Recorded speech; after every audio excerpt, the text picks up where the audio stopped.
വിശുദ്ധ യോഹന്നാൻ എഴുതിയ സുവിശേഷം അധ്യായം 7 വാക്യങ്ങൾ 37 മുതൽ 42 വരെ. ജീവജലത്തിന്റെ അരുവികൾ.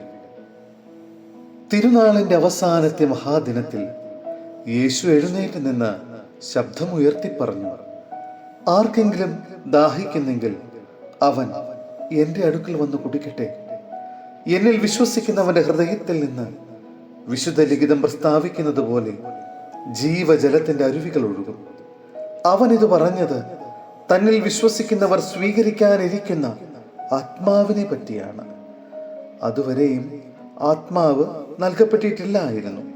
എന്തെന്നാൽ യേശു അതുവരെയും മഹത്വീകരിക്കപ്പെട്ടിരുന്നില്ല. അധികാരികളുടെ അവിശ്വാസം. ഈ വാക്കുകൾ കേട്ടപ്പോൾ ഇവൻ യഥാർത്ഥത്തിൽ പ്രവാചകനാണ് എന്നു ചിലർ പറഞ്ഞു.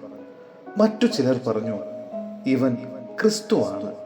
എന്നാൽ വേറെ ചിലർ ചോദിച്ചു, ക്രിസ്തു ഗലീലയിൽ നിന്നാണോ വരിക?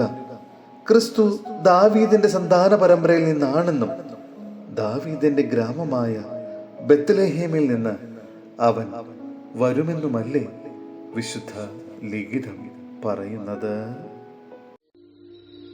സഹോദരരെ, വിശുദ്ധ പൗലോസ് ശ്ലീഹ ഗലാത്യയിലെ സഭയ്ക്ക് എഴുതിയ ലേഖനം അധ്യായം 3 വാക്യങ്ങൾ 15 മുതൽ 20 വരെ. നിയമവും വാഗ്ദാനവും.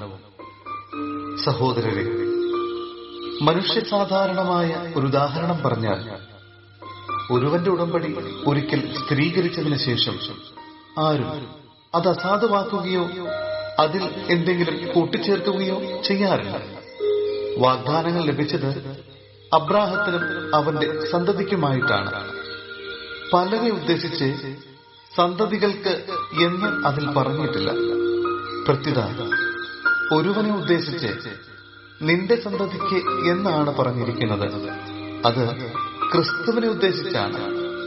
ഞാൻ പറയുന്നത് ഇതാണ്: 430 വർഷങ്ങൾക്ക് ശേഷം നിലവിൽ വന്ന നിയമം ദൈവം പണ്ടു തന്നെ സ്ഥിരീകരിച്ച ഉടമ്പടിയെ, വാഗ്ദാനത്തെ നീക്കിക്കളയത്തക്ക വിധം അസാധുവാക്കുകയില്ല. എന്തെന്നാൽ പാരമ്പര്യാവകാശം നിയമത്തിൽ നിന്നാണ് ലഭിക്കുന്നതെങ്കിൽ അതൊരിക്കലും വാഗ്ദാനത്തിൽ നിന്നായിരിക്കുകയില്ല. എന്നാൽ ദൈവം അബ്രാഹത്തിന് അത് നൽകിയത് വാഗ്ദാനം വഴിയാണ്. പിന്നെന്തിനാണ് നിയമം? വാഗ്ദാനം ശ്രദ്ധിച്ചവന് സന്തതി ലഭിക്കുന്നതുവരെ പാപങ്ങൾ നിമിത്തം നിയമം നൽകപ്പെട്ടു. ദൈവദൂതന്മാർ വഴി ഒരു മധ്യവർത്തിയിലൂടെ അത് വിളംബരം ചെയ്യപ്പെട്ടു. ഒന്നിൽ കൂടുതൽ പേരുണ്ടെങ്കിലേ മധ്യവർത്തി വേണ്ടൂ. എന്നാൽ ദൈവം ഏകനാണ്.